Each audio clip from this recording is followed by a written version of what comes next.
If you're committed to anxiety recovery, you may be curious, how does recovery genuinely look like? Do you just wake up and it's gone? Does it just gradually get better? How does recovery look like?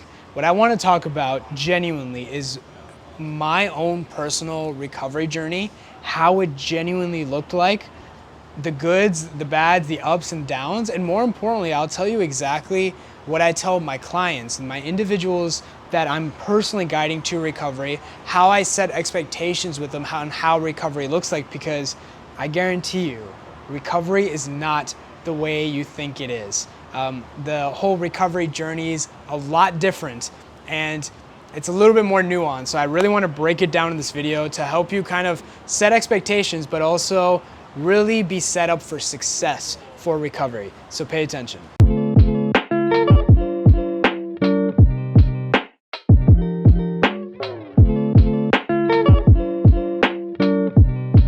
So the truth is that recovery for me was unlike anything I'd ever experienced before. Recovery truly is an up and down affair. You know, a lot of individuals think recovery is kind of like, the flu, where you're struggling, with the flu, so you stay at home for a few days, you feel better, and then you go back to living.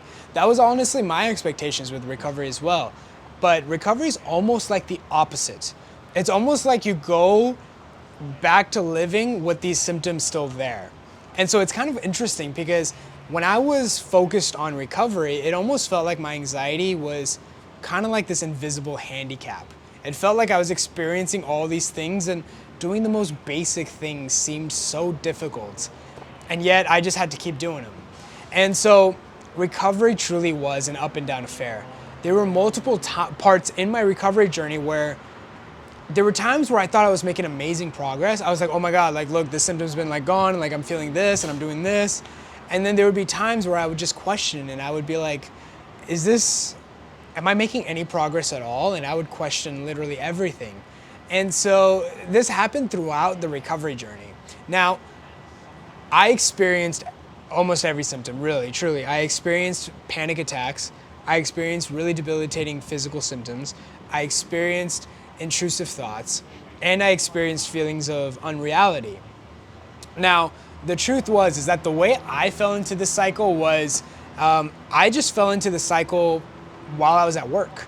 I was at work, I was on a break, and I had my office, and I had a panic attack in my office, and I'd never experienced a panic attack before, so I thought I was genuinely gonna die. And I didn't know what to do. At that time, I was in Canada. I ended up going outside to get air, and this was negative 30 degrees outside. It was cold, but I was like, I just need some air. And so after that, I tried to forget about the experience, but I still had more and more panic attacks. I started getting more panic attacks. And then I said, oh my God, something's wrong. I've never experienced panic attacks in my life, and now all of a sudden I'm getting them nonstop. Something is terribly wrong. Went to the doctors. Doctor said it was fine. Went to the therapy route. They were trying to go into childhood trauma. I was even put on meds. They didn't really do much for me. And so once I actually started focusing on recovery, one of my biggest roadblocks was really accepting that it was actually anxiety. Because I always thought anxiety was something in the mind. And so once I truly understood how anxiety actually creates these symptoms, understanding the mechanics of anxiety, well, then that's truly when my recovery started. And what really helped me were two books. Well, one was by a guy named Paul David. He has a very successful blog. He's in the UK. His book is called At Last Life, and Hope and Help for Your Nerves by Dr. Claire Weeks. They really helped me understand the mechanics of anxiety. And so once I kind of understood what was happening, then I was like, oh, okay, so I don't need to really do anything to fix this if I just live my life normally with these symptoms there, without distracting, without avoiding, without changing my life, but allowing these symptoms to truly be there, that long term they would go away. And so once I really started accepting, when I started accepting, I wasn't resisting how I was feeling all the time, I got the hang of it, my symptoms did actually start disappearing. For me, the very first symptoms that really disappeared were panic attacks. Panic attacks were one of the first few things that actually went away very quickly. Now, when that went away, what I ended up actually experiencing was I was still experiencing physical symptoms, but then I kind of knew the physical symptoms were due to anxiety. But one of the mistakes I had made during my recovery journey was once I understood the physical symptoms were anxiety and the anxiety started lessening, I started getting this feeling of sadness a lot and like very sad. And a lot of it was because, look, I had this unsolvable problem for so long. I had anxiety, it was kind of traumatic, and it really stripped a lot of my life. And so there was like this sadness that I felt. And so this whole time during my recovery journey, I thought there was something physically wrong with me. And then I started feeling the sadness. I kind of understood that anxiety was creating these physical symptoms, but I wasn't sure if anxiety was causing the sadness. So I had kind of diagnosed myself as depressed. And so I thought I was actually genuinely depressed because I always thought, okay, well, there's anxiety. The opposite of anxiety is depression. And so if you have anxiety, there's comorbidities. People experience both, but oh my God, this whole time I was depressed. I wasn't anxious. I just, was depressed. And so then I had this overwhelming sense of sadness. And so I kind of fell into that route, that mistake. And then I ended up having to catch myself and then realizing that the sadness was also part of the anxiety. It was part of this feeling of what we call the letdown effect. I'll make a separate video on that, but if you really want to know more about the sadness, about the letdown effect, I'll put a link down below to my private Facebook group. In that group, I have exclusive content that I'm not posting on any other social media platform. I have articles in there. One article is called The Letdown Effect. It's written by one of my coaches.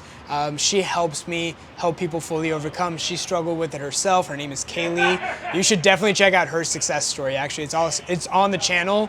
If you go to the channel Success Story, she's like one of the first ones. She has an incredible story. She really breaks down the letdown effect very, very, very well.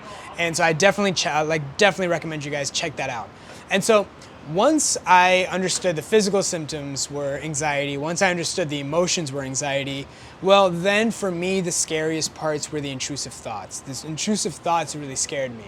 I did understand that the physical symptoms were due to anxiety, but I didn't understand, or I didn't accept that the intrusive thoughts were also part of the anxiety. So what if it's this? What if it's that? What if the doctors miss something? What if it's a really bad case scenario? What if I'm always going to be like this? What if recovery is just not, do you see these are a lot of the questions that you probably have right now too.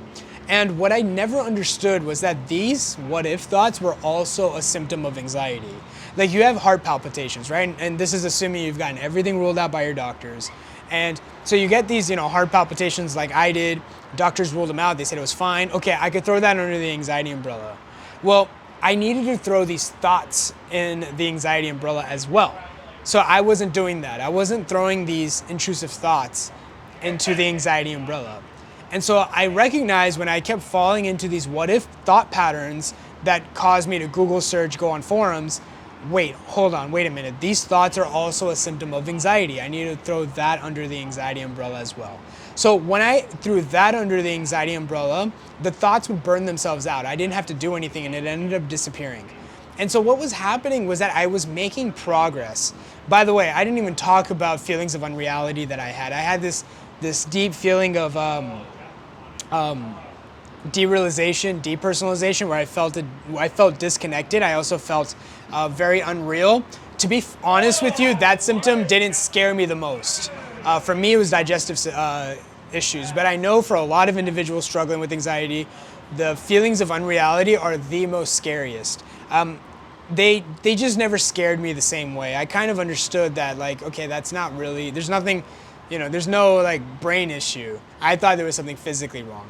But once I understood that all these things were part of anxiety, then I just focused on living life.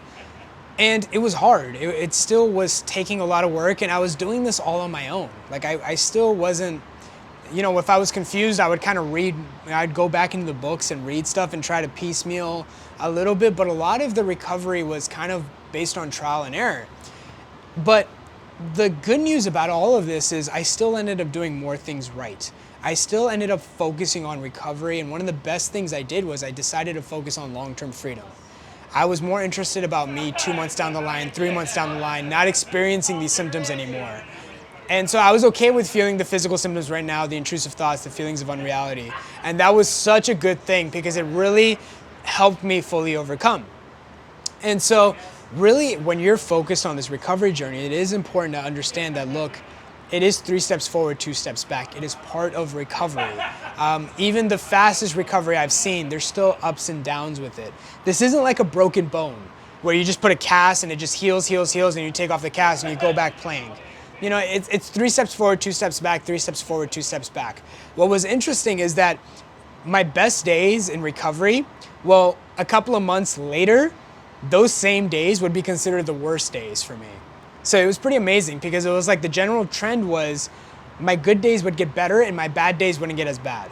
And there was literally a point where I remember looking at my recovery and I thought, oh my God, like I feel like today's such a bad day, but the truth is it was, you know, a few months earlier, it was actually considered one of my best days. That's really how recovery looks like.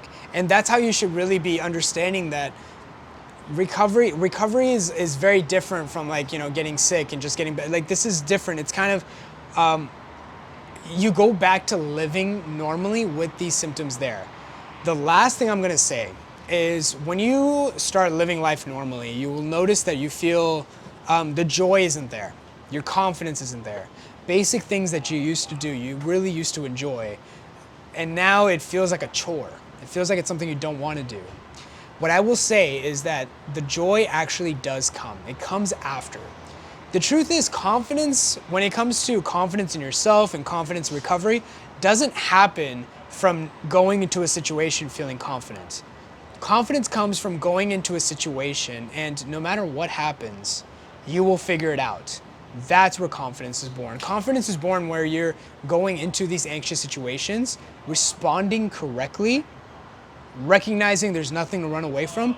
That's how confidence is built. It's not like you go into a situation that's confidence.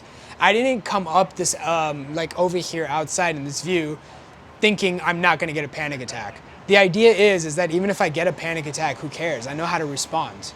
And ironically, with that attitude, it doesn't happen. I don't get them. And so that's really the focus. So if you notice that some of the joy is gone, the numbness is there, the confidence isn't there, the confidence follows once you focus on recovery. So I hope you enjoyed this video. This video is a little bit more nuanced. These are more conversations that I have with my personal clients. This is really the conversations that I talk about kind of behind the scenes when I'm guiding people step by step to recovery. Now, if you want to be part of this group, if you want to be part of this mastermind community, if you want to be part of this group of individuals that I'm personally guiding to recovery, these people are asking me questions, I'm personally monitoring their progress, making sure they're doing things correctly, well, I'll put a link down below to my mentorship. In this mentorship, I'm taking people by the hand and I'm guiding them to recovery. They don't have to figure this out anymore. There's nothing they've really gone through that we really haven't seen. And these aren't just, it's not just me, it's individuals that have also fully recovered. I mean, these are individuals that have fully recovered that are helping other people recover. I mean, it's amazing. I've never seen anything like this. I've never seen anybody do something like what we're doing. And so if you want to be part of this group, it is kind of an exclusive group. I don't work with everybody. I really do want to work with people that want full recovery. I'm not interested in coping. I'm not interested in managing. I'm not interested in getting people just a little bit better. If I'm working with someone, full recovery is key. So my standards are really high. And so if that's you, fill out an application. And what we can do is that my team and I will review your application and we'll see if you're a good fit. And if we're a good fit, we'll have a free strategy session with you and I'll guide you to recovery myself, assuming you're a good fit. And so if that's you, hit the link down below.